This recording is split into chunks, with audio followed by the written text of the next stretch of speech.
Hello and welcome everyone. Thank you for logging in to join us for this next open lecture in our series. This one is behind the scenes of an oral history lecture project, and we are very delighted to have several guests today. Sarah Hayward is our project manager for the RHN, and she was formerly an archives volunteer. We'll also be hearing from Catherine, who was the RHN archivist until very recently.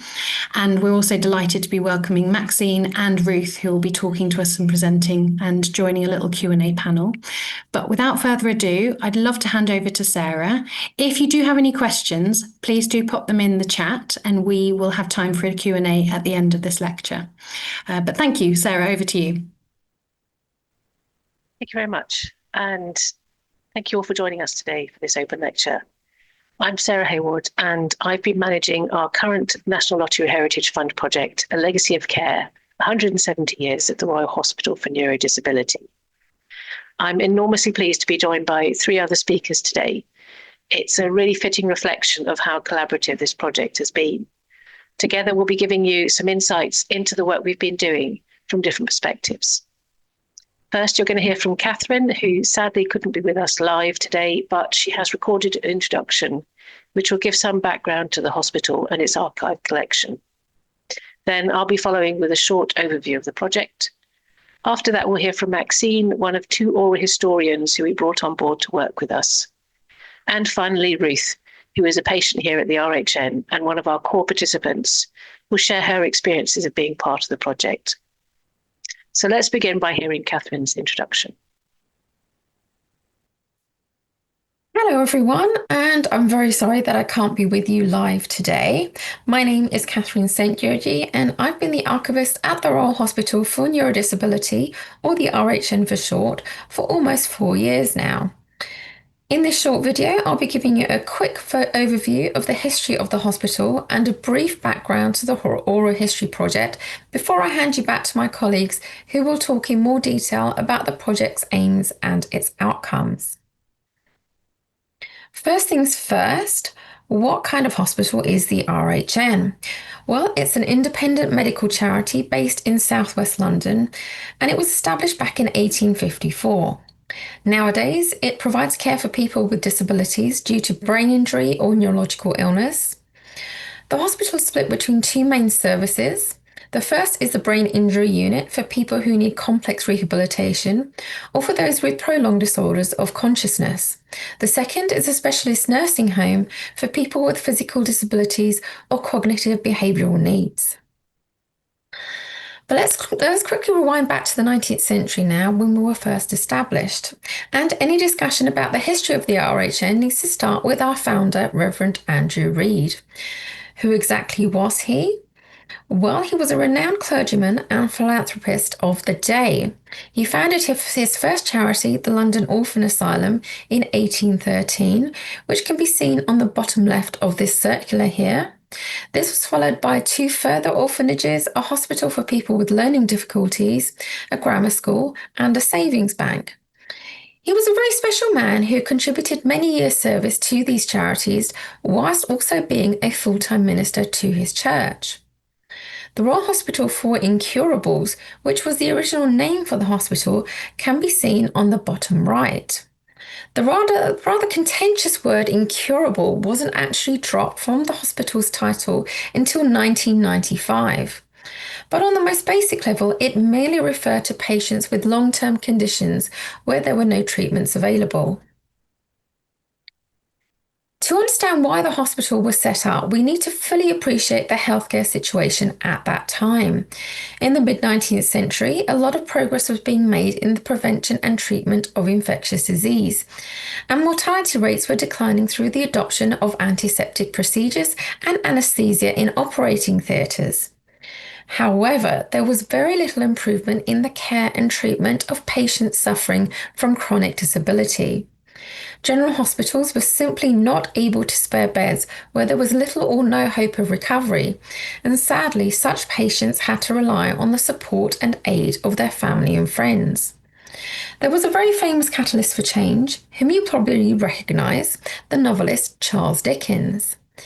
Charles Dickens actually wrote a short article admonishing the lack of care and facilities for incurable patients. The need for such an institution came to the attention of Andrew Reid. Luckily, he was a well-connected man and he was very adept at securing financial support for his charities. Amongst his supporters were various members of the royal family, politicians, and other celebrities of the day, and funds were quickly raised to open the hospital. The Royal Hospital for Incurables was established just 4 years after Charles Dickens's article was written. It was officially inaugurated on 31st of July 1854 at Mansion House and chaired by the Lord Mayor of London. The hospital initially set up in a house in Carshalton and then in a more spacious mansion on Richmond Road, but almost straight away there was a need for a larger and more permanent venue. Andrew Reid was keen on a site in Causden, and he sought the opinion of several contemporary experts on hospital design, one of whom is another 19th century celebrity, Florence Nightingale. Florence Nightingale responded with several letters on the proposed site of the hospital, offering advice on subjects such as the amounts of air and light required by patients, the size of wards, and the need for day and exercise rooms. You can see a page from one of her letters copied here. Despite Andrew Reid favouring Causden, the hospital purchased its current premises in June 1863, which was a year after his death. This final move provided the hospital with a spacious estate where it could continue to expand to meet the ever-increasing number of patients, and also provide the clean air and countryside vista, which was seen as beneficial to health and recuperation. Interestingly, the estate can be traced back to 1759, when the wife of George Pitt, a Whig MP, built a small house or retreat. The grounds were converted by Lancelot Capability Brown, the eminent landscaped architect. The retreat was demolished in 1786, but a new 3-story mansion called Melrose Hall was commissioned around 1789. The mansion passed through several owners over the next 70 years, including the very wealthy Duke of Sutherland, until the hospital purchased the building and 23 acres of land for a modest £18,000. The site still incorporates the original mansion, including the library and reception area. If you're wondering about the kinds of people who were admitted here, the hospital initially provided care for 2 types of patient. The majority were referred to as pensioners, what we would now term outpatients, who were cared for at home by their families whilst receiving a monthly allowance and medical visits. Inpatients, on the other hand, were at first referred to as inmates, which suggests that they were confined involuntarily. On the contrary, as I shall explain in a moment, places were in fact quite hard to obtain. And here are some lovely lantern slides of the wards and the patients in the late 19th century. In order to be admitted, patients had the choice of giving payment, but more commonly they would go through a process of election. Some patients were rejected because they were minors, if they were under 21 years old, or if they were paupers who it was assumed were cared for in local workhouses. Patients who were accepted for election were placed on an electoral list, which subscribers would be asked to vote on biannually. And here you can see an appeal for votes for potential outpatients. Similar systems were used by orphanages and other medical charities, but it was a bit controversial. If you're thinking what kinds of illnesses would have been termed incurable, this slide shows the conditions of the first 100 applicants to the hospital between 1854 and 1855. There was a wide range of diagnoses, but the majority, as you can see, fall into the categories of paralysis, rheumatism, and spinal injury. And evidently, what was incurable in the 19th century is very different to what was incurable in the 20th century and beyond. To compare, this slide shows the conditions of applicants to the hospital 100 years later, between 1954 and 1955. We can see that neurological disease was fast becoming the major cause for application to the hospital. We can also see the emergence of Parkinson's and Huntington's diseases, and conditions like epilepsy no longer appearing due to the availability of new medications. Moving on to the archive now. So we have a collection of a wide range of material, including minute books, fundraising appeals, photographs, films, and artifacts. But as you can see from this photo on the left, our archive wasn't always very well organised or accessible. Up until the 2000s, our historical material was scattered around the hospital, and it's thanks to the efforts of former and existing staff that some of our foundation documents were recognised for their value and literally saved from being ditched in awaiting skips. After the material was gathered and assessed in 2013, the National Archive described the collection as of national significance, and a further study carried out by the Wellcome Trust in 2016 emphasised its importance in documenting the care and treatment of people with chronic disabilities. External and internal recognition of the collection was vital in the hospital being successful in receiving its initial grant by the National Lottery Heritage Fund in 2019, with a 3-year objective of developing the archive service. There were many achievements, which included uploading over 16,000 entries on our new archive catalogue, digitising over 2,000 of our most frequently requested items, and professionally conserving almost 50 of our most fragile leather-bound volumes. Volunteers who were recruited to the project did an outstanding job of sorting, repackaging, and cataloguing the material, and you can see the transformation quite clearly on this photo on the right here.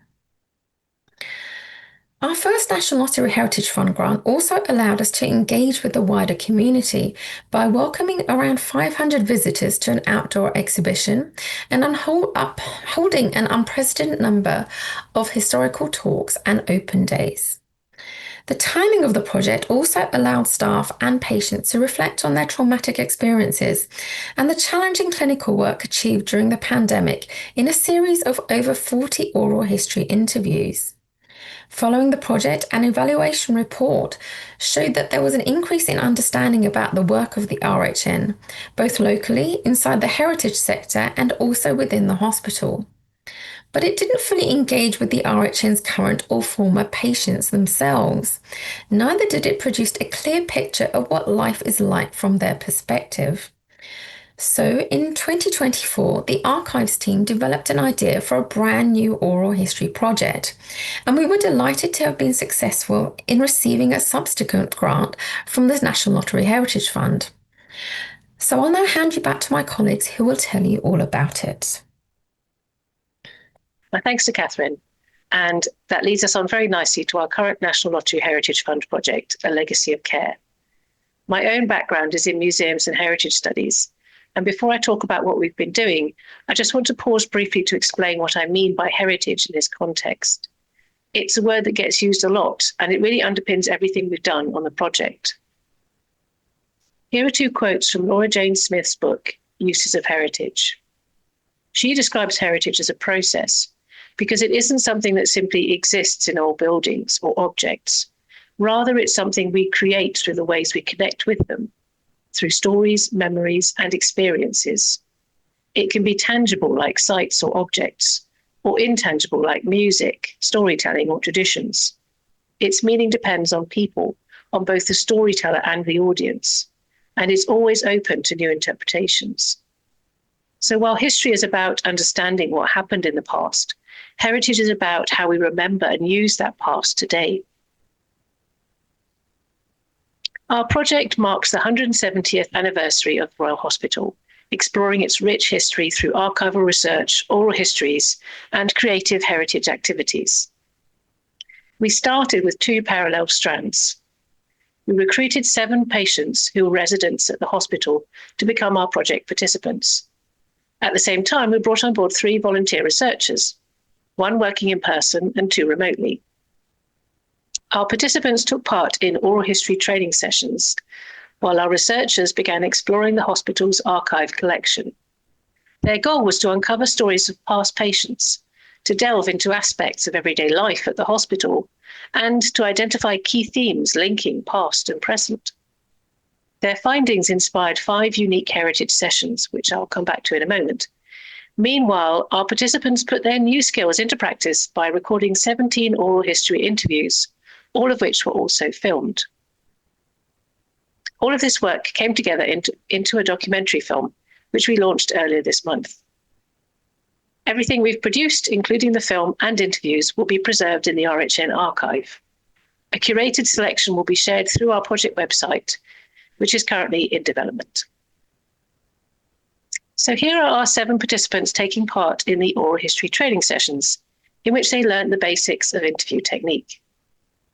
In each session, we also explored aspects of the hospital's history together through the archive collection.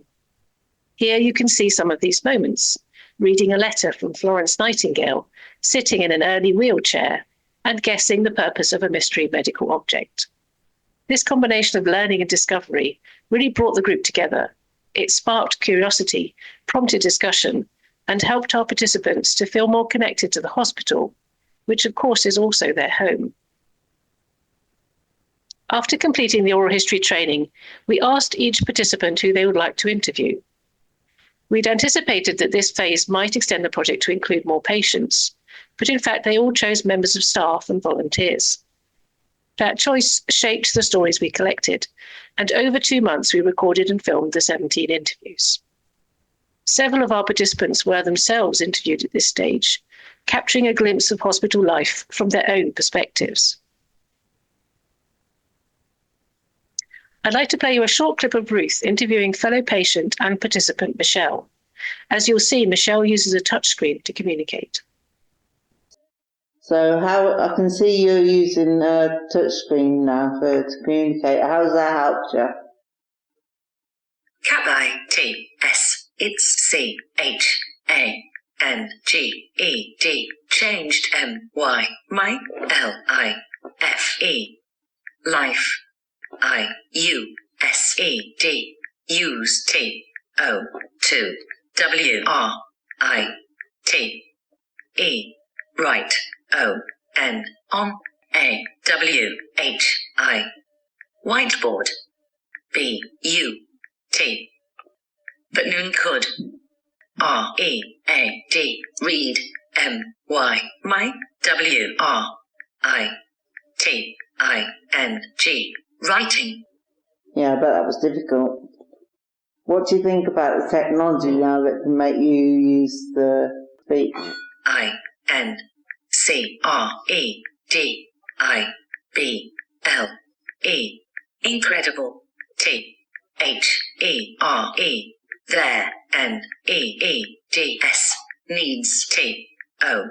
2-B-E-B-M-O-R-E. More. W-O-R-K. Work. O-N. On. H-O-W. How. T-H-E-S-E. These. D-E-V-I-C-E-S. Devices. C-A-N. Can. H-E-L-P. Help. U-S. Us. Yeah, it makes a lot of difference, doesn't it, being able to communicate? Because if you can't tell people what you need and what you want, it's really hard. Hearing someone share a personal story can be incredibly moving. The interviews revealed the power of these stories, not only for us as listeners, but also for those telling them, who had the chance to reflect on and express their own experiences. Through this process, we also came to understand that there's no single way to share a story. Our participants have complex medical needs, and 3 use assistive technology to communicate, as you saw with Michelle. We had to learn to listen differently, not only to words, but to pauses, expressions, and the rhythm of communication through technology. And in doing that, we discovered new ways of connecting with and understanding one another. The other key strand of the project was the archival research carried out by our volunteer researchers. We wanted to link this work back to the RHN community. Inspired by what the researchers uncovered, we organised a series of on-site heritage sessions designed to bring history to life. So we hosted a Magic Lantern show in which we projected some of the original 19th century glass slides from the archive. We revived an old tradition by inviting the Magic Circle to perform at the hospital. And inspired by the story of Jack, the hospital donkey, we even arranged for 2 donkeys to visit for a day. Finally, we brought some of the stories from the past to life in our documentary film. We worked with 2 actors from the disabled community, as well as staff, volunteers, and our project participants, to reenact moments from the hospital's history. Here's Ruth again in the bottom left photograph, dressed as Florence Nightingale, recreating a moment where she writes to the RHN about appointing a new matron. And here's a clip of Ruth in action. About Madame Lineker as a candidate for the appointment. She came to our training school when she was, I think, nearly 40. She had had much experience in management, though not in hospital life before she came.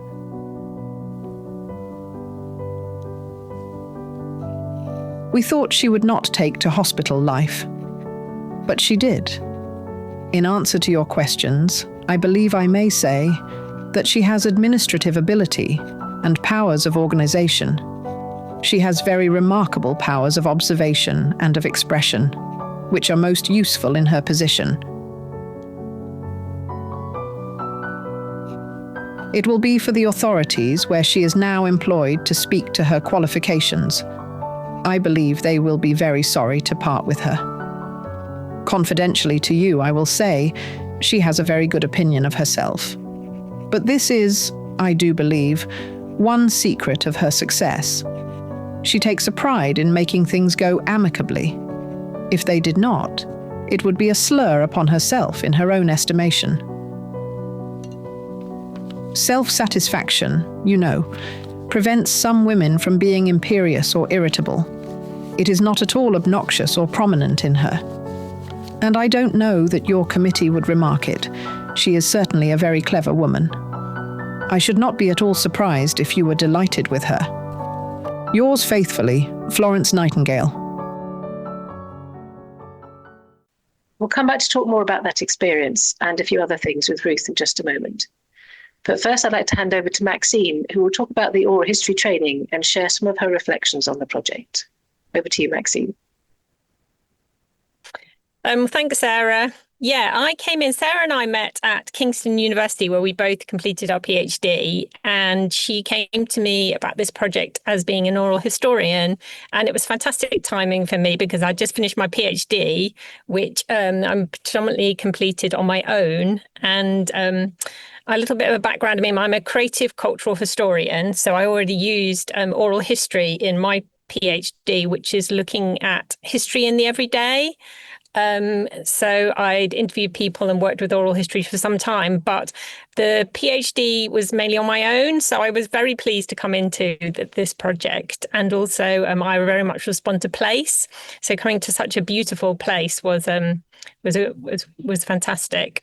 And this is Michelle, one of the participants we worked with. So yeah, we did the oral history training, but it was very much part of the workshops that we ran that Sarah was already talking about. And that's one of the main things I want to talk about, how we intertwined the oral history in with the heritage and in with the participants and the archivists. And so everybody got to know each other. One idea, I think it was my idea, I'd like to take some credit, was we had name badges right from the beginning. So everyone, I'm terrible at names, I've got dyslexia. So that was one of my problems. So that really enabled us, I think, to get to know each other. Yeah, so we looked at got the equipment out and looked at some of that, and the microphones, the technology, which is great. And the hospital bought a recorder, which was really nice. And we looked at some of the ethics of it. So an information sheet about the project, giving to people so they understand what the project's about, what they're getting involved with right from the get-go, whether they wish to be involved in it. And then the permission form. Before somebody does an oral history interview, they ideally sign the permission form, again, so they're aware of what's being recorded and where the data's going. So we spoke about that. And then, yeah, I was speaking about how everybody has a story to tell. The history of oral history began in the 1960s with the labour history, that people realised in history in general that basically the history of the working class hadn't been heard, was very much underrepresented. And they were going to lose a generation of people at that point who had lived through a lot of change. So to capture their memories was very important. But also it encouraged people to be interested in women's history or basically anyone who was underrepresented. So this is, as I was speaking about my PhD, looking at doorstep milk delivery with electric milk floats. And these are two mechanics I worked with and a milk lady up in the Northwest. But yes, everybody has a story to tell. So that's what I was trying to get across. And this is Sarah Lowry. We had two Sarahs on the project, so that was quite funny at times. But so you see her name badge. So Sarah was fantastic. She was an amazing oral historian who brought a lot of experience with her, which was really nice. She's worked on a lot of oral history projects. So that was good. It was nice to work together with the team with her. Yeah, and I spoke about the Oral History Society, how there's a lot of information there for people who wish to access that information, and about the history of the Oral History Society, how it came about, and that it's still wished to record the personal experience and the life story of people from many different backgrounds, which so that really fitted in with a legacy of care and our wish to record the stories of people who work and are patients at the hospital. So then quite quickly we got on with practicing interviews. So members of staff came in as volunteers to be interviewed. So this is Michelle. Again, you can see her using her touchpad interviewing. I can't remember this person's name, but yeah, that was great.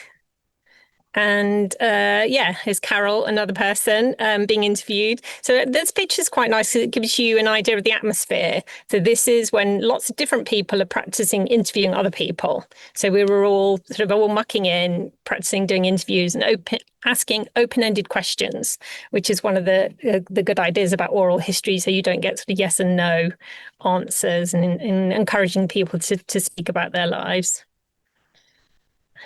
And then, yeah, so with the heritage, as Catherine was just talking about earlier on, we got out some objects, and objects were a great way to encourage people to talk about their lives in general. But I think one of the motivations of this project, the focus was looking at the heritage of the hospital and how the history of the hospital influences their experiences in the everyday now. And one of the really nice things about the project was that the staff would come to assist the patients, but you could see quite quickly that they would become very interested in this. They came along, perhaps they didn't know what it was about, but it would relate to their everyday experience. The staff were working at the hospital, and they'd ask questions about, what was it like in the past, and so on. So it was really nice that we were engaging with the heritage as we were thinking about the oral history, because I think that gave everyone a perspective to look at it from a historical perspective, which was really nice. So this is more things from the archive we got out that we could touch and hold. This was a letter, I believe. So there's a picture of Lady Diana coming in. So that was all, it was that was lovely. And here's Ruth here.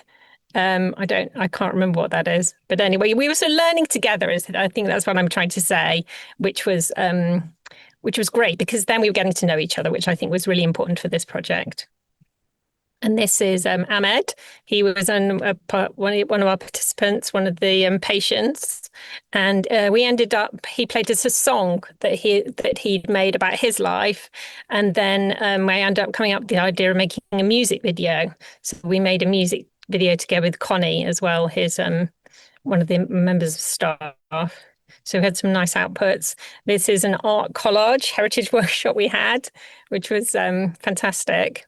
So people made artwork from some of the heritage that they'd been interested in particularly. So that was a lovely outcome. And then we came to the interviews, and as Sarah was saying, the patients chose people which were key to them, who they'd like to tell their story about how they were part of the hospital and their life stories. So this is Heather and Sam, who are married, and George, who works at the hospital. He's a nurse, and they were very interested in his life story. He'd come from he's an immigrant, and they were interested in his story of how he'd come to this country and then what it meant for him to be part of the hospital. So that was a lovely interview, and all the interviews were done in the library, which had very good sound quality. And yes, here's Alice. And I think this photograph's nice. I took this photograph, but I think the light is really nice. It's quite a beautiful photograph. And it was a pleasure to document the interviews as well. And these are some questions we had. So with some of the interviews, we came up with some questions together, and she had a list of questions. Is that right, Sarah? Yes, absolutely, yes. So whose questions are these? I think that what we did was that we had you come in to support all the interviews, and we always offered a set of questions to people if they wanted to have a set of questions written for them. That was where you came in with the questions. And some people took us up on that and just sort of went through your questions. Some people used them as just a sort of starting prompt. And some of the participants were happy to come up with their own questions. Right. Great. Yes, absolutely. That's right. So it shows the very collaborative nature of it, which I think that it really worked. And I don't think we'd quite had that collaborative nature if we hadn't had those workshops where we got to know each other. So I think that comes across in the interviews, the very relaxed nature that everyone felt very comfortable, which made it a pleasure. And yeah, these are some interviews where Sam and Heather interviewed Sean.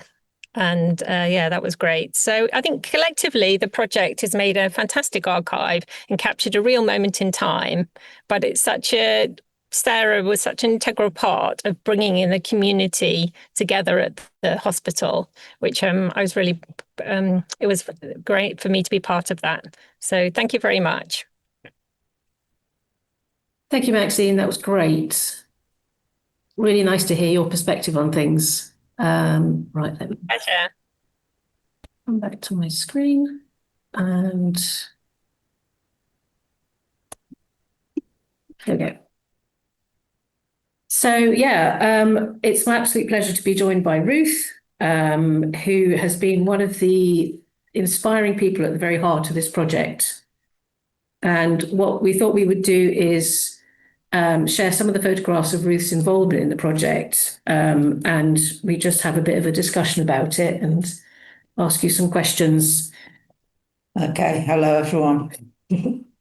So you and I met about a year ago. Is it that long? About that, yeah.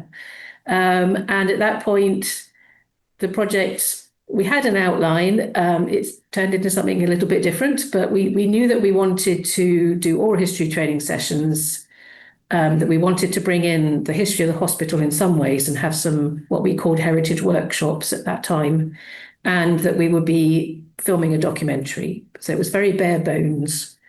And I came to you and I met each one of our prospective participants, and I think I explained it slightly differently to each person because I wasn't sure what it was going to be myself. So I guess the first question for you is, when you first heard about the project, what went through your mind? What did you think? I thought, well, something different, let's give it a go. I'm up for trying things out. Because and learning new things. You have quite a busy schedule, don't you? That was one of the things that we discovered quite early on, was that our participants all had different schedules. So can you run us through sort of an average week for you at the hospital? Monday morning I do computers, Monday afternoon I do sport, Tuesday morning computers, Tuesday afternoon coda, Wednesday morning I'm on reception, and then I've got Wednesday a show in the afternoon, Thursday is church, and then physio. Friday is computers and art, Saturday is boccia, then a show, Sunday is church, then whatever. Yeah, so when we So- had that initial discussion and you said that you were happy to join, but we looked at your schedule and we thought, okay, how are we going to do this? The first thing we actually decided to do was to run the oral history training sessions twice in a day. So we had a morning session and then we ran the session again at the end of the afternoon because things tend to end at about 3 o'clock. Yeah. So we knew that if we did it sort of at 3, that would open it up to people like yourself to come along. But also if we did this morning version, other people would be able to come to that because they might, need an occupational therapist to come with them or another member of staff. So that worked Kind of quite worked. well in the end. Yeah. I think it did split the group, into, we had a small number of participants and we split them in half. But actually, I think that was okay in the end. Less distraction as well. Yeah, yeah. So we could spend more Small time. groups. We had enough people to have discussions. And obviously, I was there and we had Maxine and Sarah and Catherine was often there. One of our lovely volunteers, Carl, came to a couple of the sessions. So we always had a sort of a nice group of people. And was there anything in particular in terms of, we had 5 sessions and in each session we talked about a different aspect of the archive. I think we started in the first session, we talked very generally about the early history of the hospital. We brought in lots of photos of the building and inside the building because we thought that would be a good way into the archive because these would think places like we have a photograph of reception in around 1910 and it's still quite recognisable as reception as we know it. Yeah, it's hardly changed, does it? Yeah. So what was there anything that particularly stood out for you from the sort of looking into the past and the history of the hospital? Just how different it is now, but it's still the same. You can see a lot of things that are still the same, although bits have changed. Yeah. For the better mostly. Yes, yeah. But almost the descriptions, you would still describe nurses in uniform, people in wheelchairs. Yeah. That would still describe a photograph from 100 or more years ago. So we were just talking about Maxine shared this photo with you holding up this one of the mystery objects. That was what we did in one of the last sessions.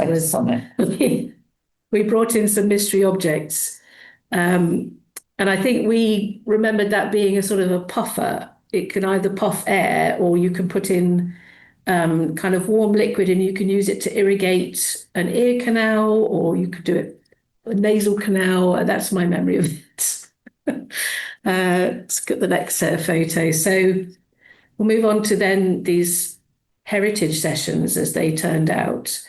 And they were very much, in my mind, about recreating the past in some way and really engaging with the past. I don't know would you be happy to just run through the 3 photos and what's happening? The top one is when we had the magician in, which was really good.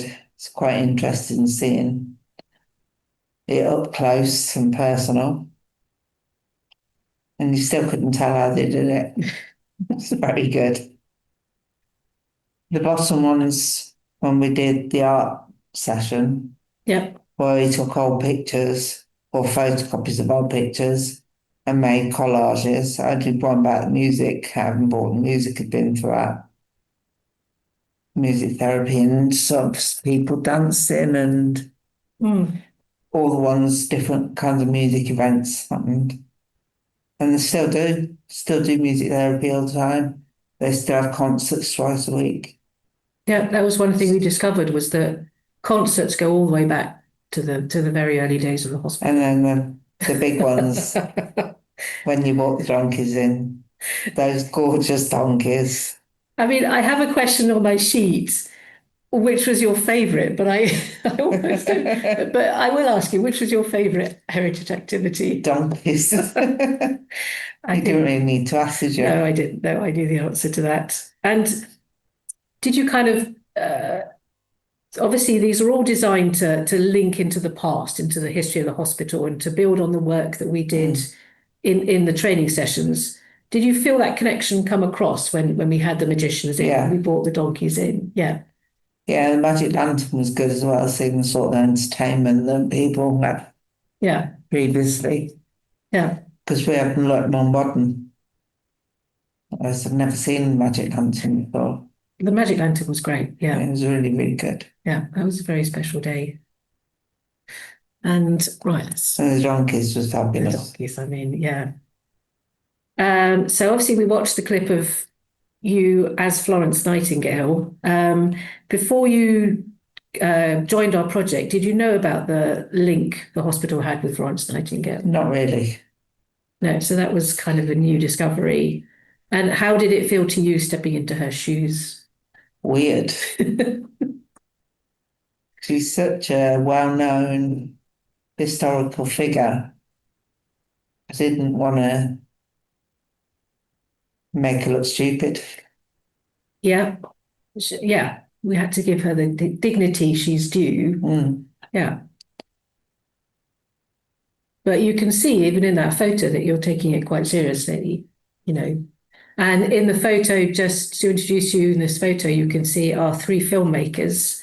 We've got Charlotte Bill, who's just adjusting your headrest there, who was our director and documentary filmmaker. And we did 2 days. So besides filming the interviews, we did 2 days where we were dramatizing the past, like this scene of Florence Nightingale, where we had people come in and we had costumes.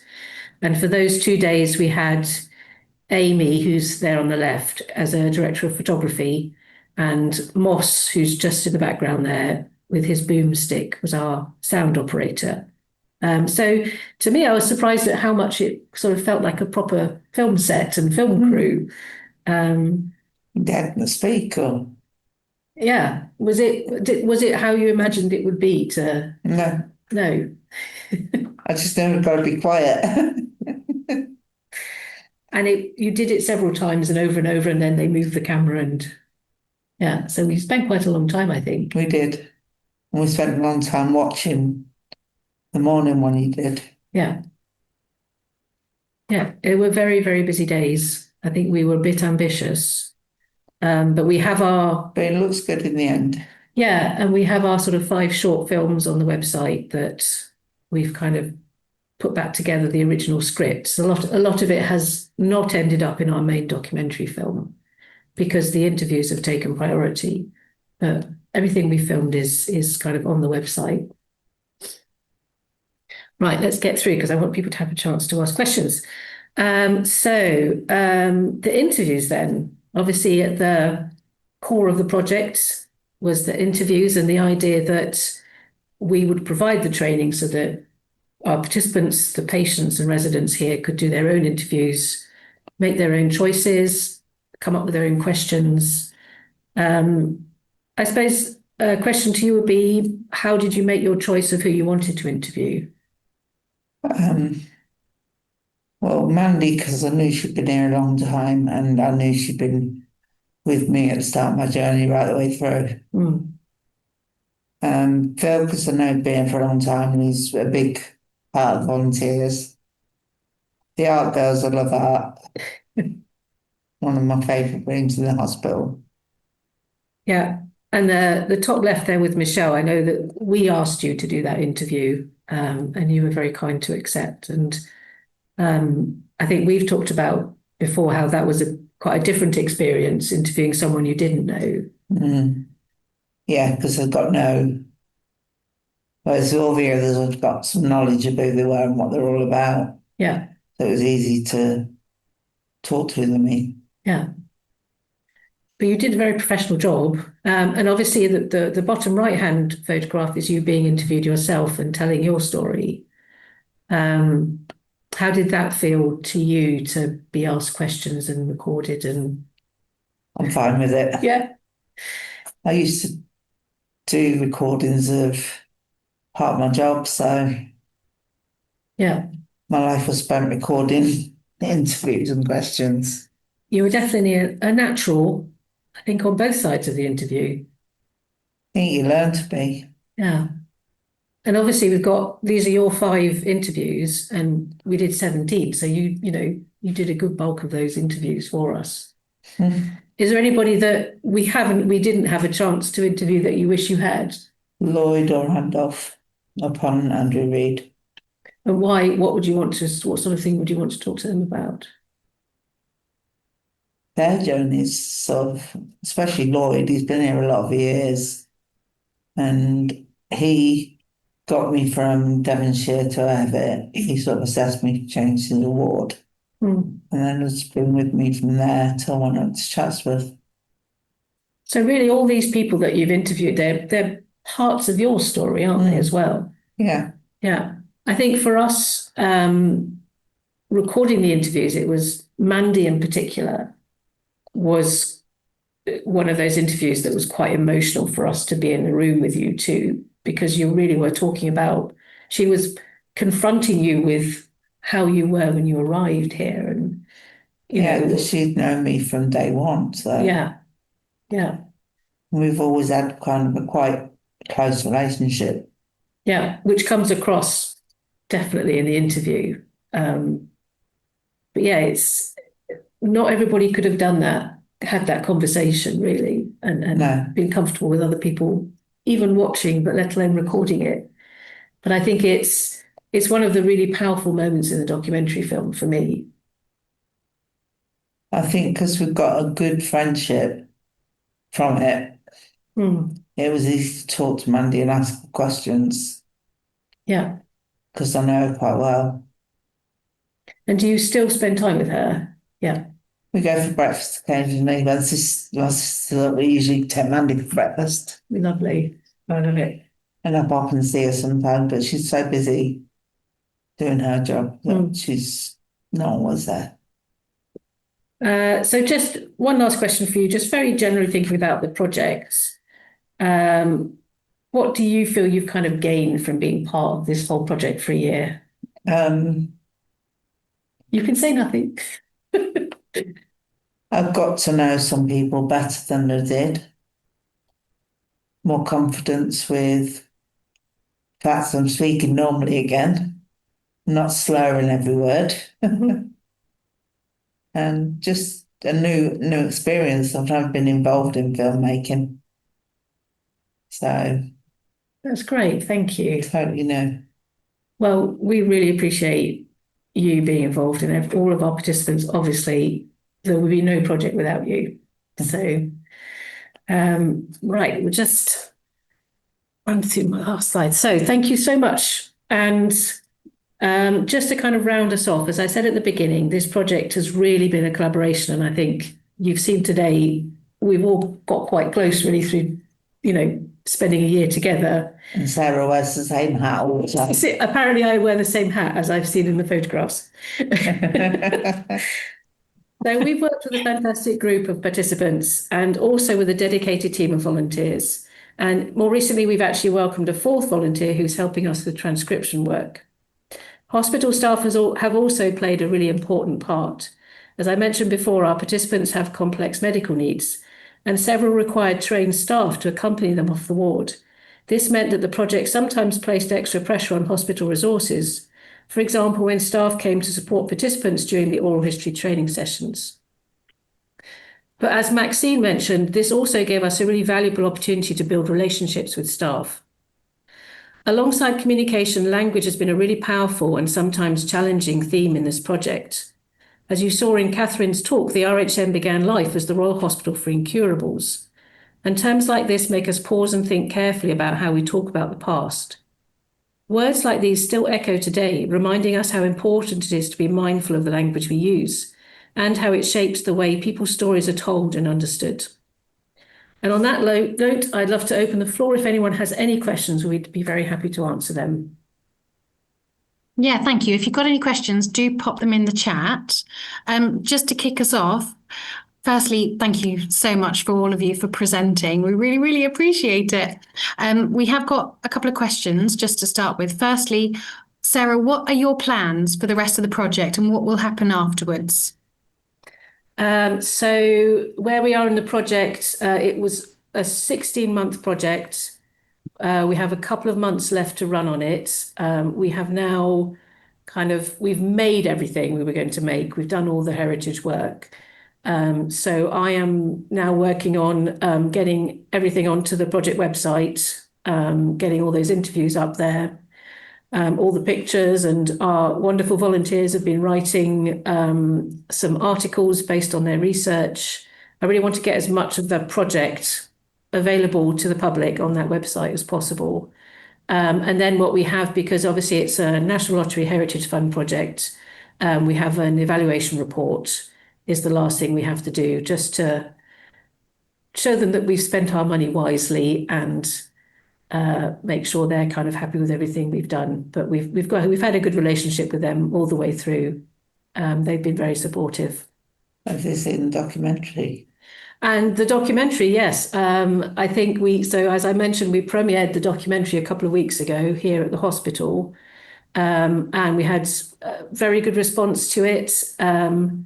I have submitted it to a film festival. We'll see what happens. But I think that's another thing that I need to think about, is now that we actually have a documentary film ready to share, is, where can I take that? I think we quite fancy a trip, don't we, somewhere? Somewhere warm. Yeah. Yeah. That sounds wonderful. And the next question, what themes came through from the archives into the project? Well, music was one of them. Yeah, music has been constant throughout. The terminology has changed a lot. That word inmates. Inmates and incurables. Sounds like you're here till you die in prison. Yeah.